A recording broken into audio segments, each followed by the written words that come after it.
morning, Shelley. Medical Hi. costs have gone up 30% in the past 3 years for medications. This includes prescription medications as well as simple over-the-counter remedies.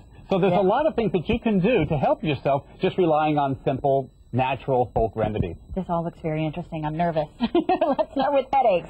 You got a What fixes headache? it? Oh, sure. Most headaches are the simple tension headaches, the ones that come and go, Right. the stress headaches, if you will. They're caused by dilation of blood vessels. So a little caffeine will help you. That's the solution. Okay. You can just use a little Coca-Cola, and that'll have the same effect as if you took an Anisin. Did you know? kidding. Look at the label. Anisin contains, what does it say? Caffeine, 32 milligrams.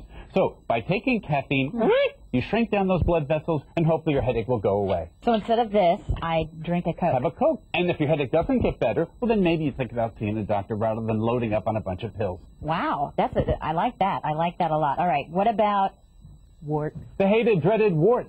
Well, you know, there's actually medical science behind this. If you use common duct tape for your common wart, it'll go away. It works actually better than that liquid nitrogen that they spray on it. Let me show you how you do it. Duct You tape will fix anything. you soak the wart. Let's say you had a wart on this finger. You would just then soak it and then wrap it in duct tape. Right. The duct tape would need to be around for about 2 or 3 days.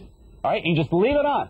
Okay. Then you take the duct tape off, you soak it, you take an emery board. But this stuff is good. This is high-quality duct tape. You shave it down with your emery board, you put another piece of duct tape on. And usually within 4 to 6 weeks, that wart will totally disappear. Do you know what I thought you were going to say? I thought you were going to say you just do it like this, and you leave it, and you go, ah!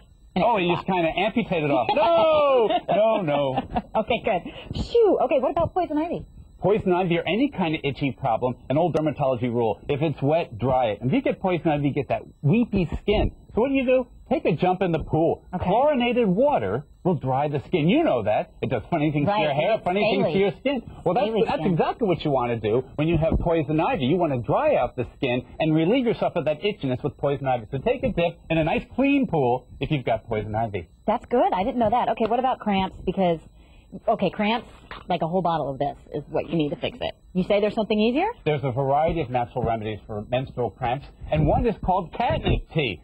Now, where are you going to find catnip? Okay, they grow it at like PetSmart and stuff. You can go to pet For your stores and cat. buy it and brew it yourself. All right? Wow. And catnip tea has been shown, and it doesn't taste as bad as you might think. Yeah. Right? Catnip is for Right. cats. So what does it do for cats? They just like to It's a roll around in hallucinogen. it. That's what it is. Oh, great, Exactly. great. Okay, so make But some tea. It doesn't do it to you. It'll help with your cramps. Other natural remedies like black cohosh will also eliminate menstrual cramps. What's that?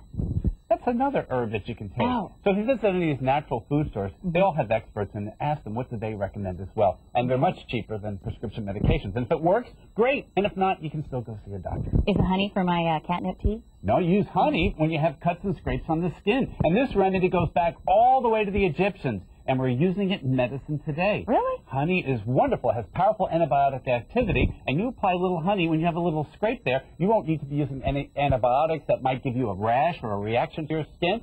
And it works very, very quickly. And in leading hospitals that have large burn wards, they actually use salves that include honey to help people that have large burns over their body. So we know it works for them. It'll work for you, too. You're on the highway, got a little scrape, pull into IHOP, get one of those little honey packets and smear it on there, and put a little Band-Aid on it, or maybe some duct tape, and it'll all get better. And then you could lick it later if you're hungry. Maybe. But what about, mosquito bites? Those kind of itch me lately. I've had so many. Is there something I can do? Because sometimes I'm putting on the chamomile. It's not working. Sure. You know what I like from all types of insect bites is toothpaste. Toothpaste has papain in it, and papain is an enzyme that'll break down the toxins that's causing that fierce itch and swelling. So a little toothpaste, right where you've had that mosquito bite, a little ice as well, and things will heal up much quicker. Certainly. What about toothpaste for pimples? Can you still do that? I've never heard about that. She's throwing a new one at me now. No. Toothpaste for pimples. Yeah, you put it on your zit or something. No, take a jump in the pool again, dry out that skin, use a little benzoyl peroxide, and that should help you out. Anything else that's kind of fun that we don't know about to use as a Well, just home remember, remedy? these folk remedies are based on thousands and thousands of centuries of people using them, as opposed to medications that have just been out for the last year or so. They're relatively cheap. The ingredients are available around the house. And you know what? It's an easy way to get started. And if your symptoms get better, you save yourself a lot of time and money. At the same time, if you don't get better, then think about checking in with your doctor and letting your doctor know what you've already tried to help ease your symptoms. So just go into the doctor and say, and he goes, what happened to your wart? And you go, I duct taped it. Bring the duct tape with you. If you see him reach for the prescription pad for duct tape, you're going to pay way too much for it. So bring your own. Bring your own duct tape. Good advice, Dr. Bill. Thank you so much. Of course, if you've got anything you need to talk to Dr. Bill about, whether it's duct tape or not, Dr. Bill at WOAI.com, and you're getting ready to go take a refreshing dip into the cool pool. Are you itchy? Not anymore.